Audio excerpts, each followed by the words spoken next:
कंपनियों में फ्रूटी और माजा कैसे बनती है, जानेंगे आज की अपनी इस वीडियो में। स्वागत है दोस्तों एक बार फिर से आप सबका आपके अपने YouTube चैनल फैक्ट मूलीज पर। दोस्तों आपने माजा और फ्रूटी का गर्मियों में काफी मजा लिया होगा। ये सभी ब्रांड ये कहते हैं कि ये 100% मैंगो से बने हैं, लेकिन क्या ये सच है? क्या सचमुच ये फैक्ट्री में इन ड्रिंकों को बनाते हुए सिर्फ मैंगो का ही यूज करते हैं? और अगर ये बनती भी है तो कैसे? अगर इन जूसेस को सचमुच आमों से ही बनाया जाता है तो हर बोतल पर क्यों लिखा होता है कि इसमें आईटी विशेल फ्लेवर ऐड किए गए हैं? आखिर क्या प्रोसेस है जो पेड़ों पर लगे आमों को इन फ्रिज में पड़ी बोतलों में बदल देते हैं? आज जानेंगे ये सब हम, तो वीडियो को अंत तक जरूर देखिएगा। वीडियो शुरू होने से पहले अगर आप सब चैनल पर नए हैं तो चैनल को सब्सक्राइब करना ना भूलें। तो पहले बात करते हैं कि मैंगो को इन फैक्ट्री तक कैसे लाते हैं। जैसा कि आपने देखा होगा कि आम के पेड़ बहुत बड़े होते हैं, इसलिए इन पेड़ों से इन आमों को निकालना एक बहुत ही बड़ा चैलेंज है। इसलिए इन आमों को तोड़ने के लिए हम हार्वेस्टिंग की मदद लेते हैं। इस मशीन के जरिए ऊपर के आमों को तोड़ने के लिए एक पिकिंग स्टिक का इस्तेमाल होता है जो सेटम को काट देते हैं और आम नीचे गिर जाता है। दोस्तों आमों को तोड़ने के बाद सीधा ट्रैम्पलिंग में फेंक दिया जाता है, जिसके बाद नीचे गिरे आमों में से इसकी डंडियों को काट दिया जाता है और जैसे ही डंडियों से फल को अलग करते हैं फिर अपनी डिफेंस के लिए इन आमों में से सेब निकालते हैं। इस सेब के आपके संपर्क में आने से आपकी स्किन जल सकती है। साथ ही अगर ये सेब आम पर गिर जाता है तो आम खराब भी हो सकता है, इसलिए इस डंडियों को बहुत ध्यान से ग्लव्स पहनकर निकाला जाता है और इन्हें निकालते ही अगले 5 सेकंड के अंदर ट्रैम्पलिंग में फिर फेंक दिया जाता है। इसे ट्रैम्पलिंग पर आने के बाद इस आम पर केमिकल छिड़के जाते हैं ताकि इसके सेब का टॉक्सिन इफेक्ट कम हो जाए। इसके बाद आमों को एक एलिवेटर लैंडर पर रख दिया जाता है जहां से ये एक वॉल्विन की तरफ कलेक्ट होने के लिए बढ़ते हैं। क्योंकि ये आम पक गए हैं इसीलिए ये खराब भी हो सकते हैं। इससे बचने के लिए वॉल्विन के ऊपर एक फोम की शीट लगा दी जाती है जिस पर ये आम गिरते हैं। इसके बाद इन आमों को स्टोर करने के लिए बड़े बड़े स्टोर हाउस में भेज दिया जाता है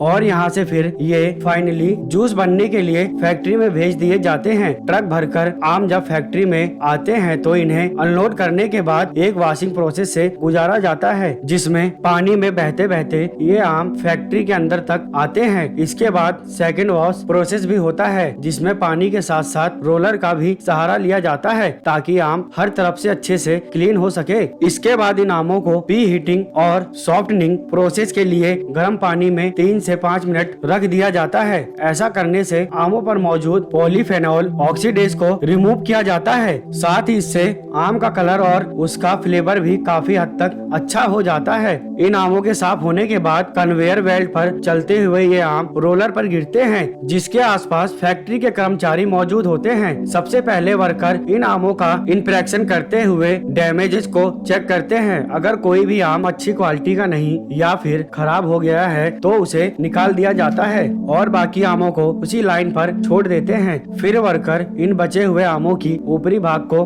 काट लेते हैं। यहाँ से ये आम कन्वेयर पर ही आगे बढ़ते हुए एक डेस्टोनिंग मशीन तक पहुँच जाते हैं। ये डेस्टोनिंग मशीन बिना किसी वेस्टेज के बहुत ही एफिशिएंट तरीके से आमों की गुठलियों को और उसके छिलके को अलग करती हैं। इसके बाद एक एक आम पल्पिन और एक्सट्रैक्टर मशीन के अंदर चले जाते हैं। इस मशीन में ये आम जूस में बदल जाते हैं। अब इसमें 2 तरह के जूसों की कैटेगरी बन जाती है, विथ पल्प और विदाउट पल्प। इन दोनों ही तरह के जूसेस को निकालने के लिए अलग अलग तरह के फिल्टर लगाए जाते हैं। इस जूस को निकालने के बाद अब बारी है इसे एक जूस डिगेसर में भेजने की, जहां पर जूस में से सभी एयर पार्टिकल को अलग किया जाता है। डिगेसिंग मशीन में ये जूस 90 से 95 सेल्सियस तापमान पर 10 से 15 मिनट तक रखा जाता है। अब इस मैंगो जूस की एक परेशानी ये भी है कि इसकी डेंसिटी बराबर नहीं है। साथ ही इसमें कुछ छोटे और कुछ बड़े पार्टिकल है जो आपके जूस का टेक्सचर खराब कर सकते हैं। इस समस्या से निपटने के लिए इसे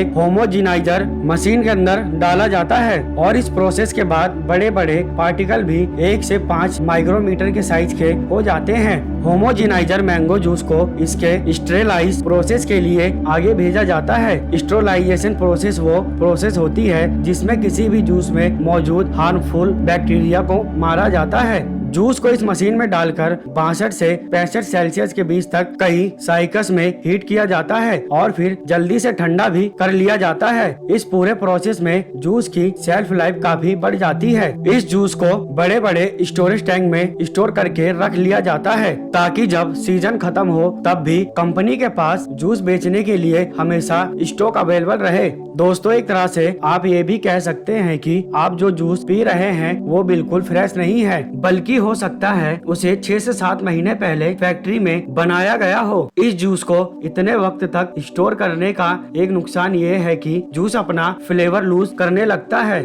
इसलिए कंपनी को इसमें आर्टिफिशियल फ्लेवर डालने पड़ते हैं और इसलिए हर जूस की बोतल में आर्टिफिशियल फ्लेवर ऐड लिखा होता है। इसके बाद इस जूस को फैक्ट्री के बोटलिंग प्लांट की तरफ आगे भेज दिया जाता है। यहाँ एक ऑटोमेटिक प्रोसेस सबसे पहले बोतल को धोकर अच्छे से एस्टोरलाइज कर लेती है और उसके बाद इन बोतलों में जूस को भरकर और ढक्कन को भी एक ऑटोमेटिक मशीन लगा देती है। आखिरी में इन बोतल पर लेबलिंग कर दी जाती है और ये जूस आपके फ्रिज तक आने के लिए पूरी तरह से तैयार होता है। तो दोस्तों, आपने देखा इस वीडियो में मैंगो जूस कैसे बनता है। अगर आपको हमारी ये वीडियो अच्छी लगी तो इसे एक लाइक दें। हम मिलेंगे और किसी नई वीडियो के साथ, तब तक के लिए नमस्कार। वीडियो देखने के लिए थैंक्स।